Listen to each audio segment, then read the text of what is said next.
मैं आपको खुश आमदीद कहता हूँ आज के इस लाइव स्ट्रीम सेशन के ऊपर। ये जो एजेके की हम प्रोटेस्ट कवर कर रहे हैं रोजाना की बुनियाद के ऊपर, ये उसी का सिलसिला है। आज डे 33 था और आज जो पाकिस्तान एडमिनिस्ट्रेट जम्मू एंड कश्मीर के अंदर अवामी अपराइजिंग के 33वें दिन पे दोबारा गोलियां चलाई गई हैं और लगता यह है कि 15 जुलाई का मुजफ्फराबाद मार्च जो ऐलान किया गया है वो सुन के सरकार जो है वो बुखला गई है।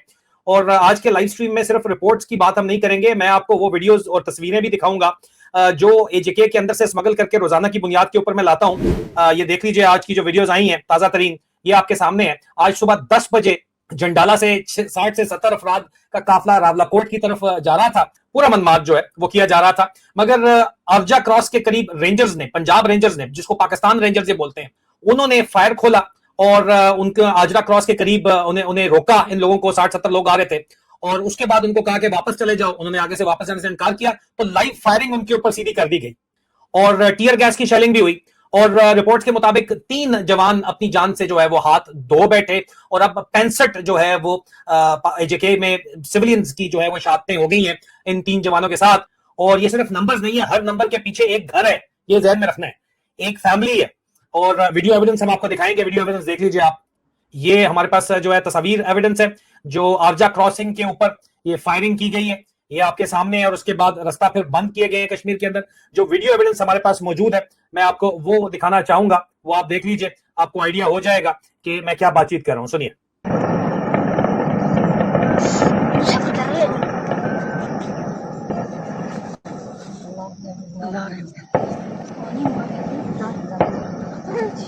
वाटर नहीं मुझे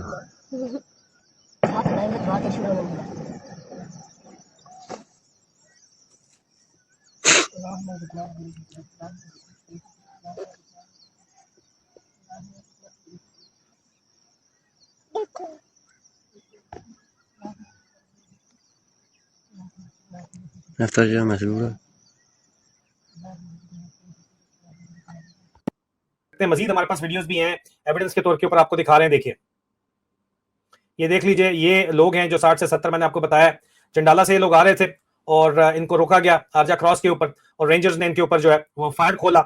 ये आपके सामने मनाजिर हैं जो आपको नजर आ रहे हैं। इसके अलावा भी बड़े संगीन इल्जामात लगाए गए हैं, लेकिन कुछ वीडियोस आप देख लीजिए।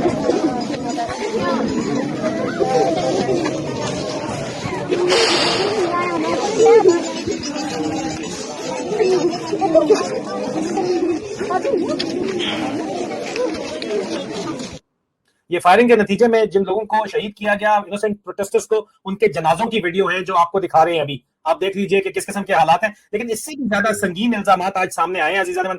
आज जो सबसे ज्यादा संजीदा इल्जाम इस वक्त आया सामने वो कि अवामी एक्शन कमेटी के जो कोऑर्डिनेटर हैं सरदार उमर नजीर ने यह दावा किया है कि ये जो फायरिंग हुई है, आपको जो बताया है, इसके दौरान एक शख्स, साथ ही मस्जिद है, उस मस्जिद के अंदर गया ताकि वो जो है वो कुरान पाक को, होली कुरान को महफूज जगह के ऊपर रख सके। उनके मुताबिक पाकिस्तानी फोर्सेस ने, पंजाब रेंजर्स ने मस्जिद के अंदर दाखिल हुई, जूते उन्होंने पहने हुए थे, जो हम इजरायली फौज के ऊपर इल्जाम लगाते हैं, बिल्कुल जूते उन्होंने पहने हुए थे।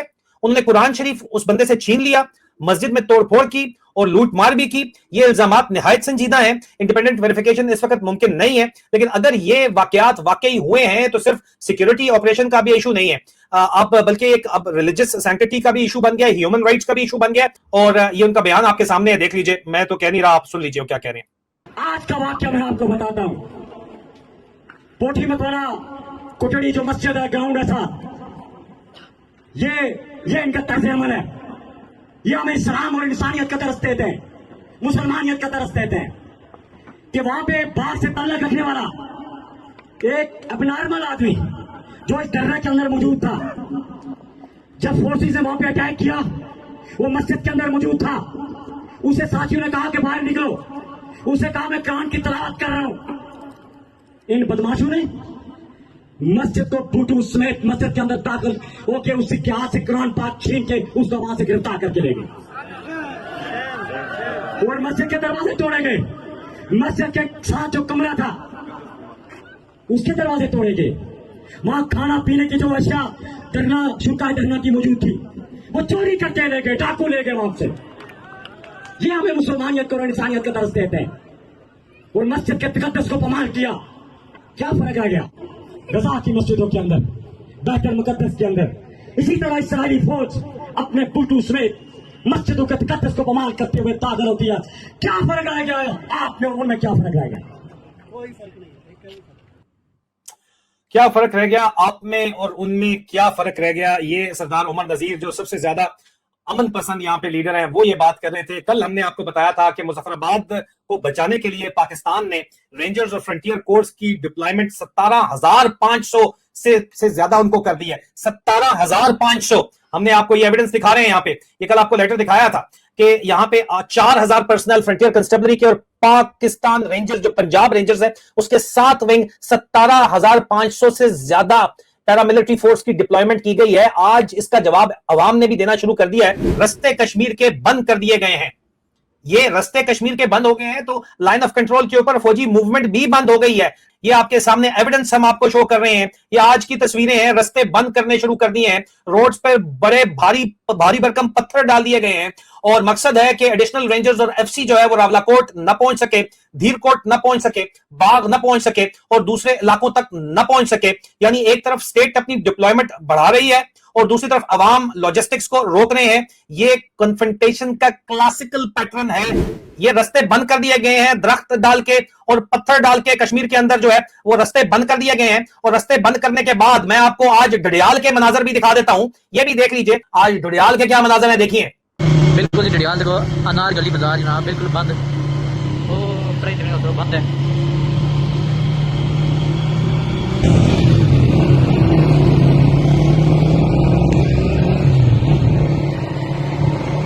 बिल्कुल जी बाजार है, अनार गली मुकम्मल बंद। बिल्कुल देखो जी रेड़ियां बिल्कुल ठप्पियां, ये मार्केट पूरी बंद है।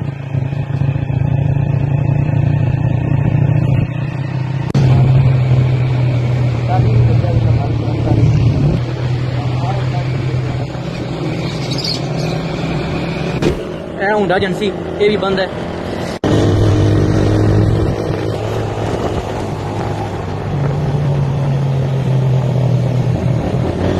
अजीजान, ये जो मर्जी कर लेना, ये जो इनकी हरकतें हैं ना, अभी इनकी भी फटी हुई है चंगे वाल तरीके से। मैं आपको वाजे बता दूं, इतनी फटी हुई है कि हमारे मोहतरम आईजी साहब को भी आके जो है वो बयान देने के बाद के टोटल जो है वो टोन बदल गई है।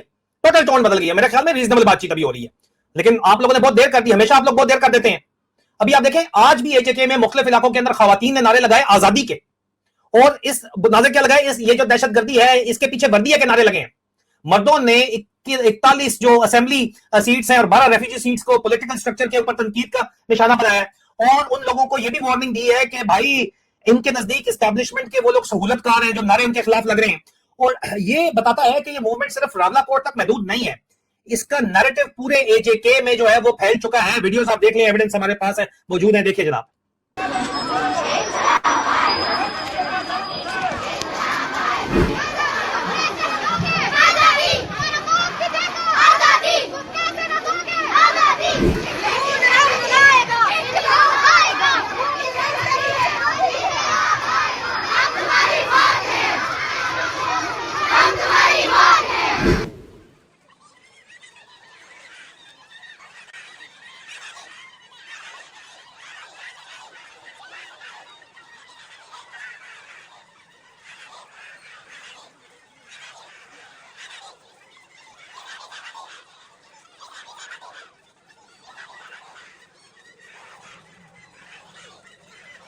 अस्सलाम वालेकुम नाज़रीन, ये मनाज़र है मदौल बाल बाज़ार के, जहाँ ख़वातीन की बड़ी तादाद में मौजूदा जो लॉकडाउन है, जो लॉन्ग मार्च और शेलिंग की गई है, उसके हवाले से जो शातें हुई हैं, ज़ख्मी हुए हैं, एक बहुत बड़ी रैली निकाली है।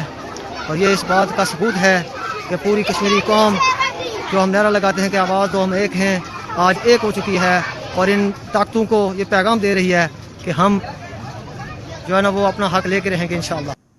अब आप कैसे इस जज्बे को बीट कर सकते हो यार? आप मुझे बता दो, जितने मर्जी आप ड्रामे कर लो, you can not beat this. Majeed भी हमारे पास वीडियोस हैं, देखिए फिर।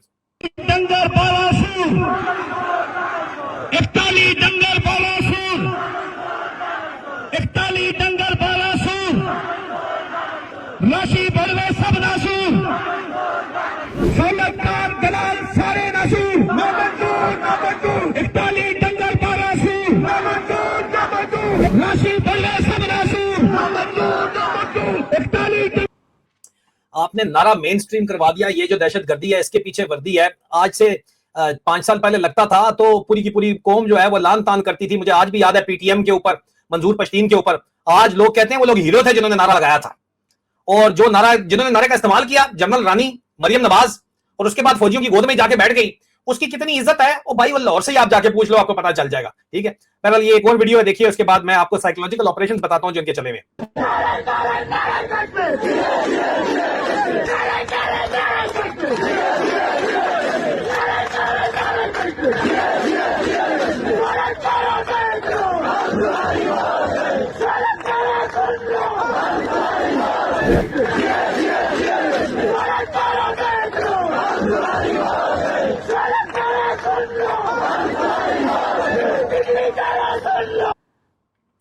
अजीज़ान, एक साथ साथ साइकोलॉजिकल ऑपरेशंस भी चल रहे हैं इस वक्त। एजेके पुलिस के inspector general captain retired Liaqat Ali Malik साहब ने भी बयान दिया है। उन्होंने लोगों से अपील की है कि जो लोग अवामी एक्शन कमेटी में शामिल हुए हैं वापस आ जाएं, एडमिनिस्ट्रेशन उनके साथ इज्जत से पेश आएगी। और साथ ही उन्होंने अवामी एक्शन कमेटी पर पुलिस पर्सनल की किलिंग का इल्जाम भी लगाया है। लेकिन ग्राउंड वीडियो कुछ और कहानी सुना रही है। मार्केट अब भी बंद है, प्रोटेस्ट अब भी जारी है और मुजफ्फराबाद मार्च की तैयारी भी रुकती नजर नहीं आ रही है। यह बयान शायद टेंशन कम करने की कोशिश हो या साइकोलॉजिकल मैसेजिंग हो, मगर फिलहाल इसका कोई विजिबल असर नजर तो नहीं आ रहा। लेकिन कैप्टन लियाकत मलिक ने क्या कहा हम जरूर सुनाना चाहेंगे आपको। मुआसवाए उन लोगों के जिन्होंने लॉ इन्फोर्समेंट पे लोगों को शहीद किया है या उनको जख्मी किया है। उसके अलावा कोई भी ऐसा शख्स जो किसी के बरगलाने में चला गया, किसी वजह से चला गया, गलती से चला गया, वो वापस आए, हम ना सिर्फ उसको ऑनर और रिस्पेक्ट देंगे, उसके वालिदैन को भी हम ऑनर और रिस्पेक्ट देंगे और हम उनको समझाएंगे भी और हम उनको कोशिश करेंगे कि वो आइंदा अपना एक अच्छा कैरियर बिजनेस वो बनाएं, उस पर कंसंट्रेट करें और शरपसंदों के शर से आइंदा भी बचे रहें। हम यहाँ पे पुलिस यहाँ पे लोगों को क्रिमिनल बनाने के लिए नहीं बैठी। कश्मीर तो बुरे लोगों से अच्छे लोगों को जुदा करने के लिए बैठी हुई है कि जो बुरे हैं वो अलग हो जाएं, अच्छे अलग हो जाएं। तो जो भी अच्छा आएगा, मास्क आए वो बंदा जिसने हमारे जो मासूम शहरी या हमारे जो मासूम हमारे लॉ इन्फोर्समेंट एजेंसी के एहलकार है उनके ऊपर फायरिंग की या उनको जख्मी किया, उनके अलावा बाकी कोई भी बंदा उठ के हमारे पास आएगा, हम उसको इंशाल्लाह सीने से लगाएंगे। अब आप देख लीजिए कि ये जो भी बातचीत है वो ठीक है, जो वो कर रहे हैं बात, वो तो हुकूमत का मौकफ है, वो आपके सामने ही है। लेकिन कुछ ब्रेकिंग न्यूज भी मेरे पास है, लेकिन उससे पहले जो मनाजिर हैं वो दूसरी तरफ क्या है वो आप देख लीजिए।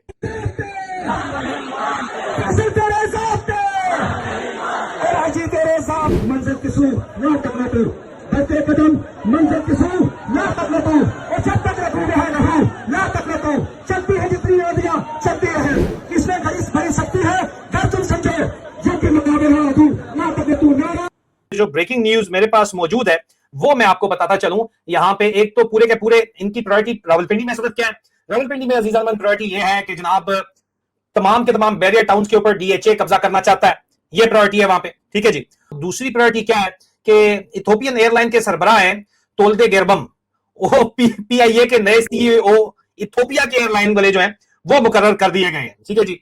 अब जब मिलिट्री जो है वो शेयर होल्डर हो और प्रोफेशनल जो है वो बंदा सीईओ बना दिया जाए तो फिर सारी बात है कि देखते हैं कि इससे क्या फर्क पड़ेगा या नहीं फर्क पड़ेगा। लेकिन बहरहाल रिटायर्ड जनरल जिस वक्त तक तो फौज के पास शेयर्स नहीं थे, फौज के पास मलकियत नहीं थी, उस वक्त इन्होंने रिटायर्ड जर्नल लगाया हुआ था। अब जब फौज ने खरीद लिया है तो इन्होंने प्रोफेशनल को लाके लगाया है। इनकी अपनी काबिलियत कितनी है ये यहां से आपको समझ आ जानी चाहिए। ठीक है जी। और इसके अलावा जो कुछ इस वक्त ओवरऑल हो रहा है उसके अंदर मैं आपको ब्रेकिंग न्यूज भी देता चलूं कि रीजन के अंदर इन्होंने बड़ा रोला मचाया हुआ है कि जनाब हम तो ईरान के अंदर मसालत करवा रहे हैं। उन्होंने मार के साइड के ऊपर साइड पे किया इसको, तो जा यार काम कर रिसीवर। ठीक है, लेकिन वो आदमी अमन करा रहे हैं। अभी ईरान ने जो है वो ओमानी और कतरी प्रपोजल थर्ड शिपिंग लेन का स्ट्रेट ऑफ हॉर्मज के ऊपर जो है उसको रिजेक्ट कर दिया है। ये तस्नीम न्यूज ने रिपोर्ट किया है। ईरानियन सोर्सेज बता रही हैं कि जो एग्जिस्टिंग शिपिंग रूट्स हैं वो ईरान और ओमान के रास्ते से जो गुजर रहे हैं उन्हीं को इस्तेमाल किया जाएगा। एमओयू को आज सदर ट्रंप ने कहा कि खत्म है, लेकिन सबसे बड़ी बात जो वाज़ेह तौर के ऊपर सामने आई है उसमें यह पता चल रहा है कि जो मुनीरा मिस्त्री है वो टोटली तौर के ऊपर कान से पकड़ के उसको बाहर निकाल दिया गया है इस वक्त। और अजीज़ान मैंने आपको लेटेस्ट सिचुएशन जो एजेके की है वो भी आपको इस वक्त बता दी है और मैं कोशिश करूंगा कि आपको टाइम के साथ अपडेट करता रहूं। अब सवाल सिर्फ एक है कि 15 जुलाई को क्या होगा। आखिर में सवाल एक है कि 15 जुलाई अब होने क्या जा रहा है। 15 जुलाई को देखिए बात कुछ इस तरह है कि जिस तरह इनकी हरकतें, जो ये साइकोलॉजिकल ऑपरेशन कर रहे हैं, जो इनकी नीयत है, उसके ऊपर तो सिरे से कोई एतबार करता ही नहीं है। अब क्या लाखों लोग मुजफ्फराबाद की तरफ जो है वो मार्च करेंगे? लग तो यही रहा है कि करेंगे। क्या पाकिस्तानी स्टेट उन्हें रोक पाएगी या फिर कन्फ्रंटेशन करेगी? अभी तक तो उनके रास्ते कश्मीरियों ने बंद कर दिए, अगर रास्ते आगे लाइन ऑफ कंट्रोल के भी बंद कर दिए तो फिर आप सोचेंगे क्या होगा। ये वो सवालात हैं जिनका जवाब अगले चंद दिनों में मिल जाएगा। लेकिन एक बात वाज़ेह है, एजेके का क्राइसिस अब लोकल नहीं है जो कहते थे वो रावलाकोट का मसला ही सिर्फ, ये अब पूरा जो है वो रीजनल क्राइसिस बन चुका है। इंटरनेशनल मीडिया की भी अब इसके ऊपर नजर आ गई है और जितना ज्यादा फोर्स यूज होगी उतनी ही ज्यादा इंटरनेशनल स्क्रूटनी भी बढ़ेगी। आज के लाइव स्ट्रीम में मैं आपको तमाम एक्सक्लूसिव वीडियोस मैंने आपको दिखाई हैं और जो तस्वीरें मेन स्ट्रीम मीडिया तक नहीं पहुंच रही वो हम आपको दिखा रहे हैं और जरूर दिखाते रहेंगे। कमेंट्स में अपनी राय का जरूर इजहार कीजिएगा और कि 15 जुलाई के बारे में आपका क्या ख्याल है कि होने क्या जा रहा है, हमें जरूर बताइएगा। बहुत जल्द आपसे दोबारा मुलाकात होती है, अपना ख्याल रखिए, खुदा हाफिज।